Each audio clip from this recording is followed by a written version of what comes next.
जीव चराचर याचत तहि नरक सरग अपवर्ग निशानी दसैनी। ये हमें नरक और स्वर्ग और अपवर्ग जन्म से मुक्त होने के लिए हमें एक सिद्धि मिली।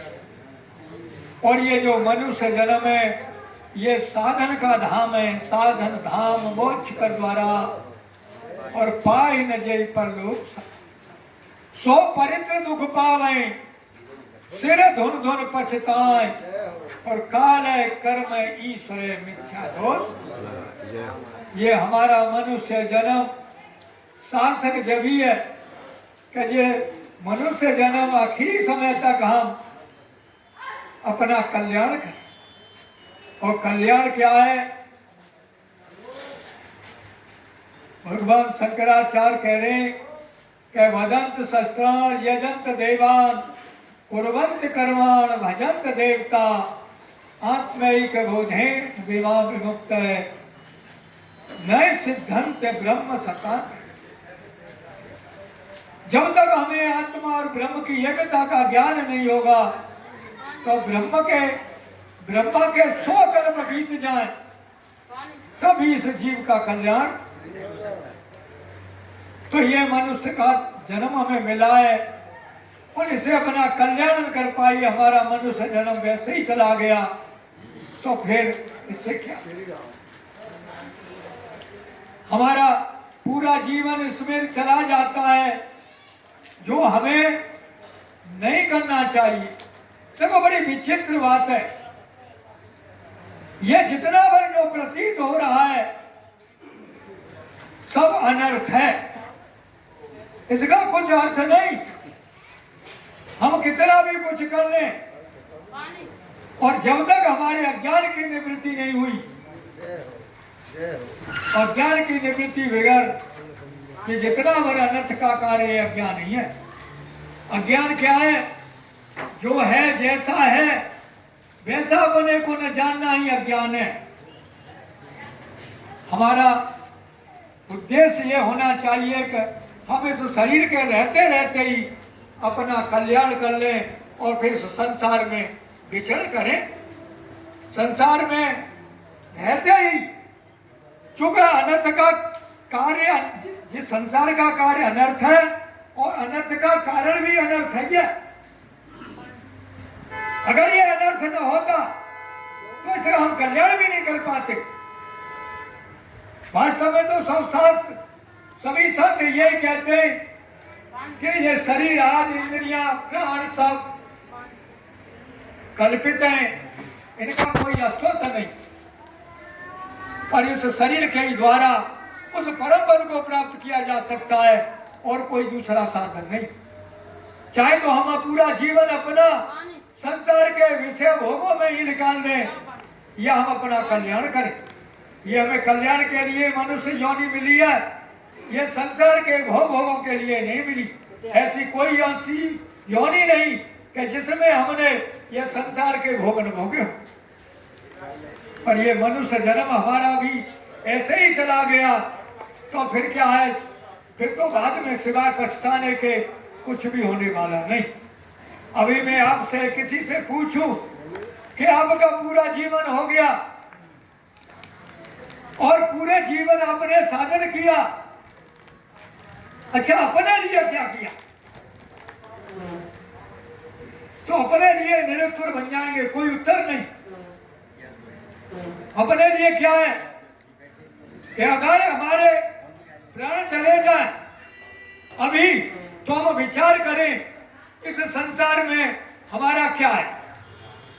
हमने पूरा जीवन जो कार्य किया, जो परिश्रम किया, उसमें से कोई भी क्षणिक वस्तु भी हमारे साथ जाने वाली नहीं।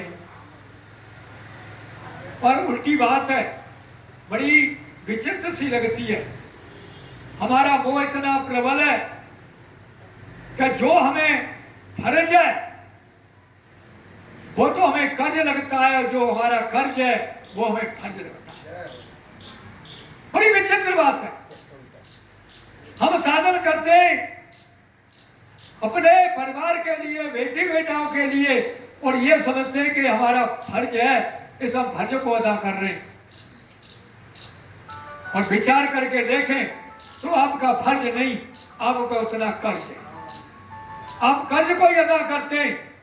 अगर फर्ज होता तो मैंने ऐसे भी देखे कि गर्भ में बच्चा है, पिता का देहांत हो गया और जन्म देते ही माता का देहांत हो गया। अब उसका फर्ज कहां गया?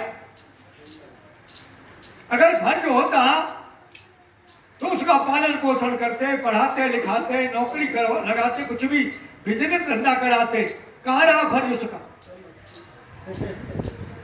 और जितना जिसमें जितना कर्ज होता है वही संतान के लिए और परिवार के लिए करता है। पर उल्टी बात है, हम उसे ऐसी माया के कारण उसे समझ लेते हैं कि हमारा फर्ज है और ये हमारी जिम्मेदारी है, और वास्तव में अपनी जिम्मेदारी को भूल जाता है कि मुझे मनुष्य जन्म मिला और कल्याण के लिए मिला। मेरा कैसे भी कल्याण हो, इनके निमित्त उस कल्याण के लिए हम कोई प्रयत्न नहीं करते, और इस फर्ज जो कर्ज है उसके लिए हम रातों दिन एक करते। मैं ये बात नहीं कहता कि इनके लिए मत करो, पर कहने के लिए कि इनके लिए भी करो तो कुछ अपने का भी तो विचार करो। हम अपने लिए क्या कर रहे हैं? और जितने बार जो साधन है, देखो, एक तो कर्म तो सब करते, बिगड़ कर्म के तो कोई रह ही नहीं सकता। क्योंकि प्रकृति शरीर में बिगड़ क्रिया के एक क्षण भी जीवन नहीं व्यतीत हो सकता। हम सांस लेते हैं, भोजन हम करते हैं, अच्छा भोजन को पचाता कौन है? कभी यह विचार किया? हमारे गर्भ में हमारा पालन पोषण कौन करता है? और फिर सबसे बड़ी विचित्र बात यह है, एक पानी की बूंद से यह पूरी आकृति बन जाती है। इससे बड़ा आश्चर्य और क्या हो सकता है? और जब जीव कष्ट पाता है तब विचार करता है कि हे परमात्मा, अब के मुझे तू इस नरक से निकाल ले। देखो, कहा भव से बड़ा दुख कोई है नहीं। भव कहते हैं बार बार जन्मना, बार बार मर। इससे बड़ा कोई दुख नहीं। अगर हम विचार करें, हम यहाँ स्वस्थ हैं, किसी को लेटने के गटर में एक दिन उल्टा लटका दिया जाए, उसकी क्या हालत बनेगी? और ये जीव एक दिन नहीं, 2 दिन नहीं, महीना नहीं, 4 महीना नहीं, 9 मास तक उल्टा लटका रहता है, इसकी क्या दशा होती? पर जैसे ये बाहर आता है तो माया क्या है? भूख बरत वहा डाबर पानी, और जो जीव है माया। और ये माया ऐसी है कि हमें माया के बंधन में फंस जाते हैं। और जब हम विचार करते हैं, अगर माया सत्य होती तो इसका निराकरण भी नहीं होता। पर ये माया ऐसी है कि विचार को नहीं सकती। एक परमात्मा ही ऐसा है जो तुम्हारा कभी साथ छोड़ नहीं सकता, तुमसे कभी अलग हो नहीं सकता।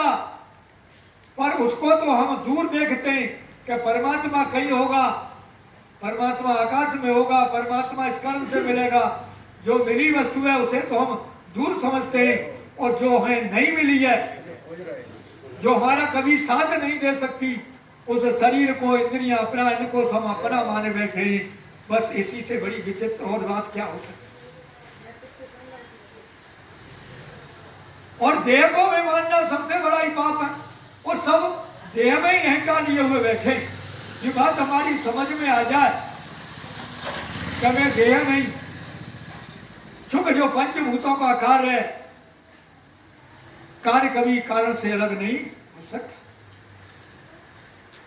कारण रूप में कार्य है, पर हम उधर तो भूल जाते हैं और गाते हैं, रोज रामायण भी सुनते हैं और सुनाते भी हैं कि चित जल पावा गगन समीरा और पंच रचित जे अधम शरीरा। जब तारा विकल देखी, जब बाली का निधन हो गया, तब कह रही है कि तारा विकल देख रबराया और दीन ज्ञान हरिणी माया। अगर माया सत्य होती तो हर कैसे लेते? उसे विवेक दे दिया कि छितिजल पावक गगन समीरा पंच रचित जे अधम शरीरा, और सोता तेरे आगे सोवा और जीव नित्य के कारण रोवा। तुम रो किसके लिए, विलाप किसके लिए कर रही है? ये शरीर के लिए विलाप कर रही है, तो शरीर तो तेरे सामने पड़ा हुआ है। और जिसके लिए विलाप कर रही है वो कभी मरता नहीं। न जायते मरियते वा कदाचिन भूता भवता वान भुव अजो नित्य शास्त्र पढ़ारो न हन्नते हनुमाने। ऐसे समझो जैसे वासांस जीरा ने था विहाय नवान गृहांत नरो प्राणी तथा शरीरान विहाय जीरान अन्यान संयात नवान देश। जैसे पुराने वस्त्र उतार कर नए वस्त्र ग्रहण कर लेता है, ऐसे ही जो जीवात्मा है पुराने शरीर को त्याग कर नया शरीर धारण कर लेता है। मृत्यु किसकी होती? बस हम बार बार यही विचार करें। और सत्संग का मतलब क्या है कि जो सत्य वस्तु है, जो त्रिकाल अबाधित है, जो सदा सत्य रहने वाली है, उसका कभी वियोग नहीं होता, एक रस रहती है। उस सत्य को हम जाने, कैसे भी जाने, उसका जानने का एक ही साधन है सदगुरु और सत्संग। कहा भी है कि बिन सत्संग विवेक न होई और राम कृपा वन सुन।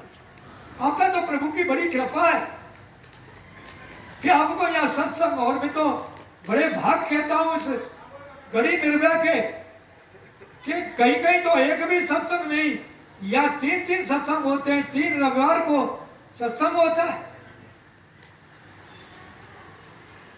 और इतने पर भी प्रभु की कृपा, संत भी आते हैं, संतों को भी बुलाते हैं और फिर भी अपना उद्धार कल्याण न कर पाए, तो भाई इसमें दोष किसी का नहीं, ये तो स्वयं का दोष है।